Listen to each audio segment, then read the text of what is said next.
Merci, Monsieur le Président.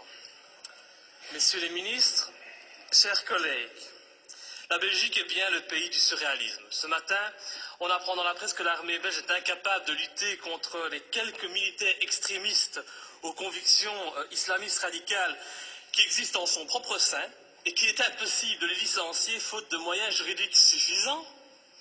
Et par contre, dans un même temps, nous décidons d'aider la France dans sa lutte contre le terrorisme en lui apportant une aide logistique pour son opération au Mali. Que ne ferions-nous pas pour lutter contre le terrorisme en dehors de nos frontières? J'espère juste que nous aurons bien veillé à ne pas envoyer pour cette opération antiterroriste au Mali ces fameux soldats belges islamistes. Je le dis sous la forme de l'humour, mais ce qui se passe actuellement dans le monde ne me fait pas rire du tout. Ça ne me fait pas rire car sans aucun doute, les dirigeants de nos pays occidentaux sont en train de pendre les peuples pour des imbéciles avec l'aide et le soutien de la presse, qui n'est plus aujourd'hui qu'un organe de propagande des pouvoirs en place. Un peu partout dans le monde, les interventions militaires et les déstabilisations de régimes deviennent de plus en plus fréquentes. La guerre préventive est devenue la règle. Et aujourd'hui, au nom de la démocratie ou de la lutte contre le terrorisme, nos États s'octroient le droit de violer la souveraineté de pays indépendants et de renverser des dirigeants légitimes. Il y a eu l'Irak et l'Afghanistan, ces guerres du mensonge américain, sont venues par la suite la Tunisie, l'Égypte, la Libye, où, grâce à vos décisions, notre pays a participé en première ligne à des crimes contre l'humanité pour renverser à chaque fois, des régimes progressistes et modérés et pour les remplacer par des régimes islamistes dont, et c'est quand même bizarre, la première volonté fut d'imposer la charia. Il en est de même actuellement en Syrie, où la Belgique finance honteusement l'armement des rebelles islamistes qui tentent de renverser Bachar al-Assad. Ainsi, en pleine crise économique, alors que de plus en plus de Belges ont des difficultés pour se loger, se nourrir, se chauffer ou se soigner, et oui, j'entends déjà le sale populiste que je suis, eh bien le ministre des Affaires étrangères, il a décidé d'offrir aux rebelles syriens 9 millions d'euros. Bien sûr, on tentera de nous faire croire que cet argent servira à des fins humanitaires, un mensonge de plus. Et comme vous le voyez, depuis des mois, notre pays ne fait que participer à la mise en place de régimes islamistes dans le nord de l'Afrique et au Moyen-Orient. Alors, quand on vient prétendre partir en guerre pour lutter contre le terrorisme au Mali, eh bien, j'ai bien envie de rire. C'est faux. Sous les apparences de bonnes actions, nous n'intervenons que pour défendre des intérêts financiers, dans une totale logique néocolonialiste. Il n'est véritablement pas cohérent de partir aider la France au Mali au nom de la lutte contre le terrorisme islamiste, lorsqu'au même moment, on soutient en Syrie le renversement de Bachar al-Assad par des rebelles islamistes qui souhaitent imposer la charia, comme c'est déjà le cas en Tunisie ou en Libye. Il faut vraiment arrêter de nous mentir et de prendre les gens pour des imbéciles. Le temps est au contraire venu pour dire la vérité. En armant les rebelles islamistes comme les Occidentaux ont auparavant armé Oussama Ben Laden, cet ami des Américains avant qu'ils ne se retournent contre lui, eh bien les pays occidentaux en profitent pour implanter dans les nouveaux pays conquis des bases militaires tout en favorisant leurs entreprises nationales. Tout est donc stratégique. En Irak, nos alliés américains ont mis la main sur les richesses pétrolières du pays. En Afghanistan, ce fut sur l'opium et la drogue, toujours très utiles, pour se faire beaucoup d'argent assez rapidement.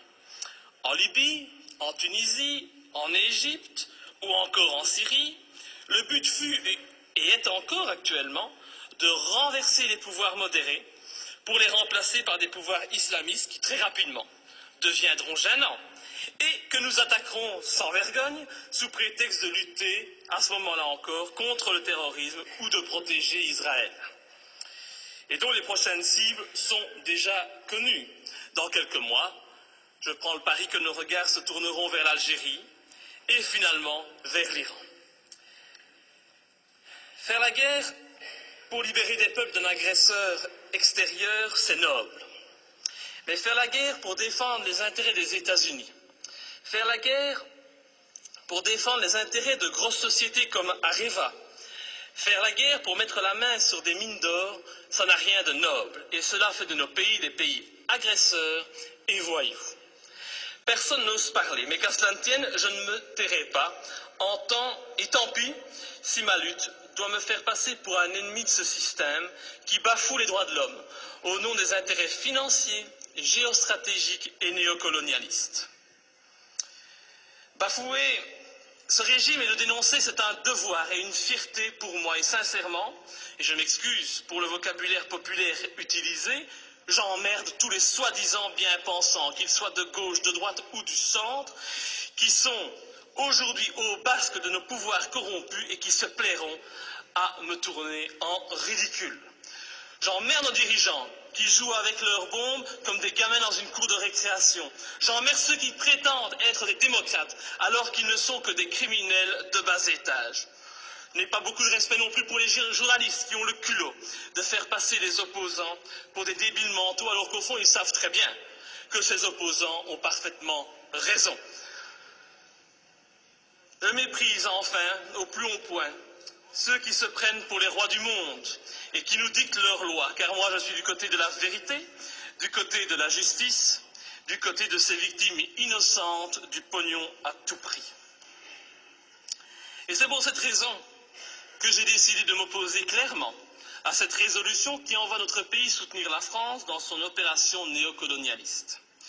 Depuis le début de l'opération française, le mensonge est organisé. On nous dit que la France ne fait que répondre à l'appel au secours d'un président malien.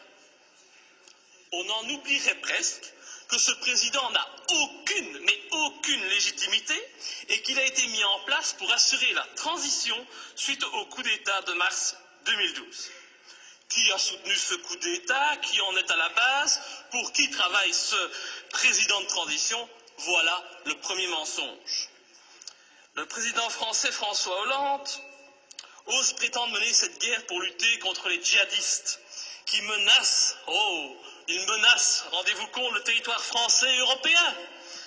Mais quel vilain mensonge, en reprenant cet argument officiel, tout en profitant pour effrayer la population, en augmentant le niveau de la menace terroriste, en mettant en œuvre le plan Vigipirate. Nos dirigeants et les médias font preuve d'un culot inimaginable. Comment peut-on oser sortir un tel argument alors que la France et la Belgique n'ont pas hésité à armer et soutenir les djihadistes en Libye et que ces mêmes pays continuent actuellement à soutenir ces djihadistes en Syrie? Ces prétextes ne servent qu'à cacher des desseins stratégiques et économiques. Nos pays n'ont même plus peur de l'incohérence, car tout est fait pour la cacher. Mais l'incohérence est pourtant bien présente.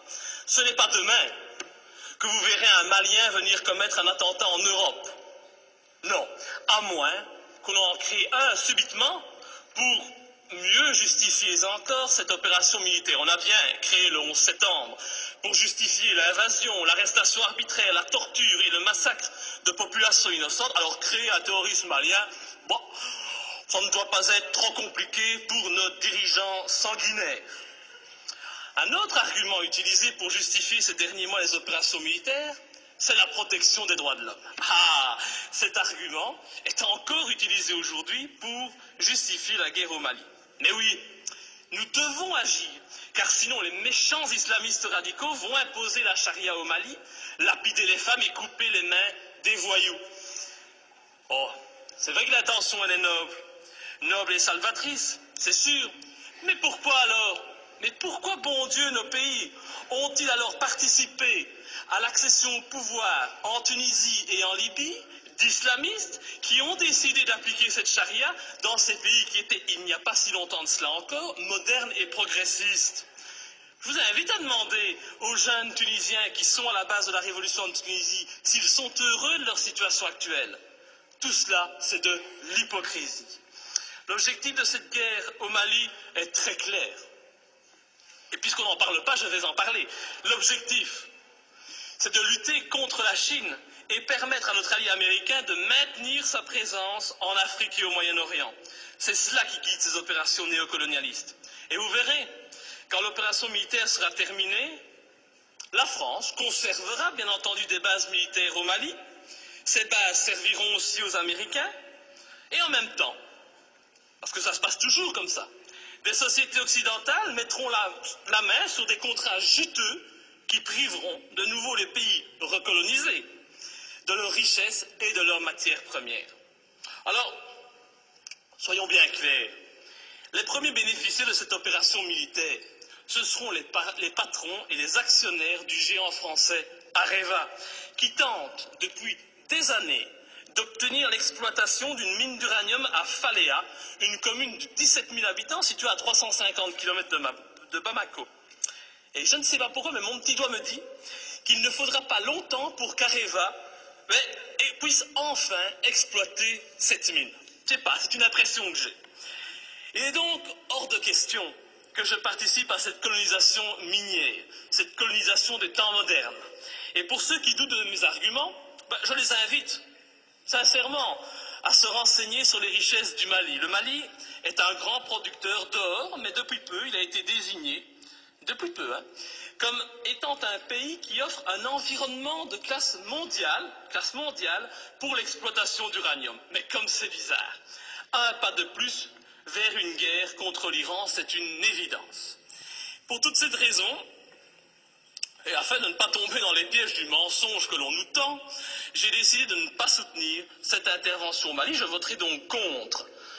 Et ce faisant, je fais preuve de cohérence, puisque je n'ai jamais soutenu par le passé nos interventions criminelles en Libye ou en Syrie, me profilant de la sorte comme le seul parlementaire de ce pays à défendre la non-ingérence et la lutte contre les intérêts obscurs. Je pense vraiment qu'il est grand temps de mettre un terme à notre participation à l'ONU ou à l'OTAN et de sortir de l'Union européenne si cette Europe, au lieu d'être un gage de paix, devient une arme d'attaque et de déstabilisation de pays souverains aux mains d'intérêts financiers et non plus humanistes. Enfin, je ne peux qu'encourager notre gouvernement à rappeler au président Hollande les obligations qui résultent de la Convention de Genève en matière de respect des prisonniers de guerre. J'ai en effet été outré d'entendre à la télévision, de la bouche du président français, que son intention était de détruire, je dis bien détruire, les terroristes islamistes. Alors je ne voudrais pas que la qualification utilisée pour nommer les opposants au régime malien, c'est toujours pratique aujourd'hui de parler de terroristes islamistes, soit utilisée pour contourner les obligations de tout État démocratique en matière de respect des droits des prisonniers de guerre. Nous attendons un tel respect de la patrie des droits de l'homme. Enfin, et pour terminer, permettez-moi de souligner la légèreté avec laquelle nous décidons de partir en guerre. Tout d'abord, le gouvernement agit sans la moindre autorisation du Parlement, il paraît qu'il en a le droit. Il envoie du matériel, des hommes au Mali. Le Parlement réagit par la suite, et quand il réagit, comme aujourd'hui, eh bien, cette institution n'est composée que d'un tiers de ses membres. Encore beaucoup moins si on parle des élus francophones. C'est donc une légèreté coupable qui ne m'étonne pas vraiment venant d'un Parlement de toutous soumis aux diktats des partis politiques. Je vous remercie. Monsieur le ministre des Affaires étrangères.